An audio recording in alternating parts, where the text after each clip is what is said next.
Hey guys, I'm Pixel Dan, and this is a review of the Masters of the Universe Classics Count Marzo figure. A fan-favorite character from the MYP cartoon series has long been demanded by fans in figure form, and he has finally arrived. Marzo is shipped in the standard white mailer box bearing his name. Inside that mailer, you'll find the count on the standard blister card.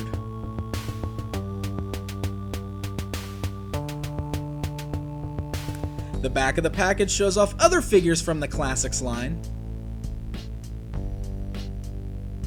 as well as a new bio giving us some more information on the character.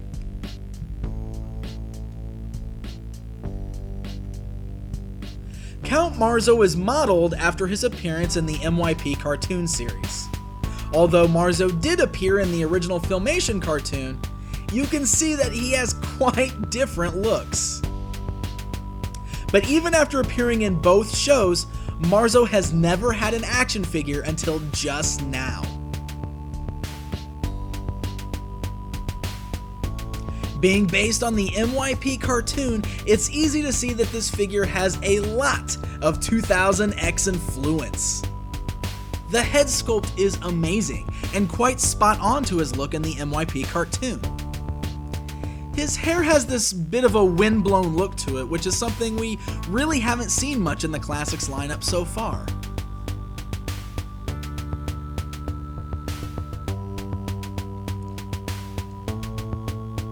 Count Marzo also features a brand new loincloth piece. There's no fur for Marzo.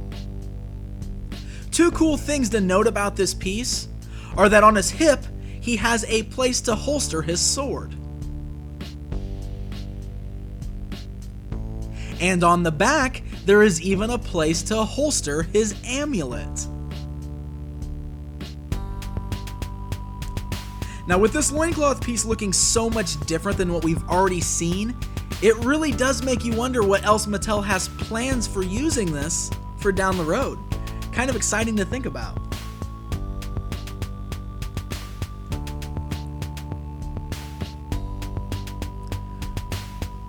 Marzo also includes an incredibly cool cape and armor piece that are connected. The cape is long and flowing, very similar to all the capes we've seen on other figures in the line so far. It's not hard and stiff like King Grayskull's was, it's more soft, kind of like what we've seen with Scareglow's cape. It's not super soft, but it's soft enough. The back of the cape also features some really cool designs. Okay guys, looking at Marzo here, the actual buck used is pretty much standard to what we've already seen, so the articulation all still applies. Now looking at his head, he does have the flowing hair. It does get in the way just a little bit because his hair does seem to touch the harness pieces on his cape and armor. So turning his head to the sides isn't too bad, but I think turning it to the right is a little harder than turning it to the left. As you can see, it moves a little farther this way. And with the piece coming up so high on his neck, you don't actually get a lot of forward, up and down movement with him. Now this cape is actually a really cool design because it actually form fits to the armor, so it's all one piece. So if you want to remove it, it's as easy as just popping off Marzo's head, slipping it right off the top, just like that. Now, when I first got this figure and I saw the red cape, the nerd in me went, wait a minute, I can totally put this on my He-Man, and I can have a red-caped He-Man just like in the Masters of the Universe live-action movie. And then I ran into this little problem. Check this out. Marzo's neck peg is actually taller than the standard neck peg on figures such as He-Man. The reasoning for this is that the armor actually has this long neck piece that comes up that covers the neck entirely. So they extended the peg on Marzo so that the head can still be attached and you can have this armor on. Now putting it on the He-Man body, you can see that the head does not snap onto the peg because it doesn't stick out high enough. It can sit there, but I cannot get it completely attached. See, as you can see, it just doesn't stay on very well. It is still kind of cool seeing He-Man with the red cape. Now, going back to Marzo here with the long neck peg, you can see what problem this causes. If I put Marzo's head back on without the cape, oh, I have myself a Marzo bobblehead. That might be the worst bobblehead I've seen yet on a Masters figure. Now, of course, that won't matter much because you're going to be displaying your Marzo with his cape on anyway, and his head does not bobble with the cape on because the neck piece, it steadies it. You don't have to worry about it. But yeah, that extended peg, I could put this guy on my dashboard and drive down the street and he would bobble just like a bobblehead. As I briefly mentioned earlier, Marzo has two accessories. First up, he has this incredibly cool looking sword.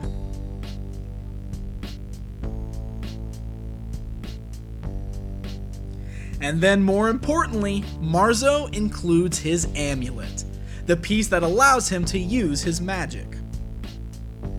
The amulet is made of a translucent red plastic, which makes it look really nice. I'm definitely glad Mattel opted to go with the translucent plastic here. Marzo's left hand is a brand new sculpt, designed specifically to hold his amulet perfectly, which gives you some really cool amulet holding poses.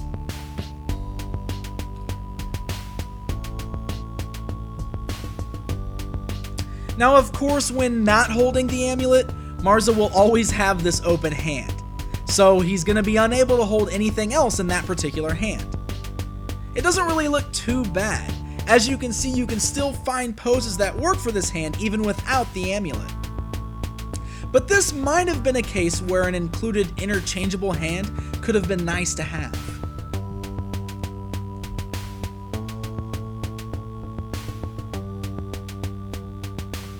Marzo really has a lot going for him to make him stand out as something quite awesome.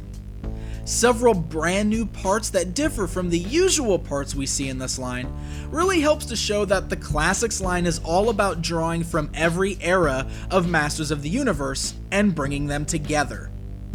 Like Optic, you can look at Marzo and see that he is something a little different, yet he still seems to fit in perfectly with the other figures. Count Marzo will be available on MattyCollector.com on July 15th, 2010. With Marzo being such a highly requested figure for years now, there is no doubt that he will be yet another fast sellout. Until next time, guys.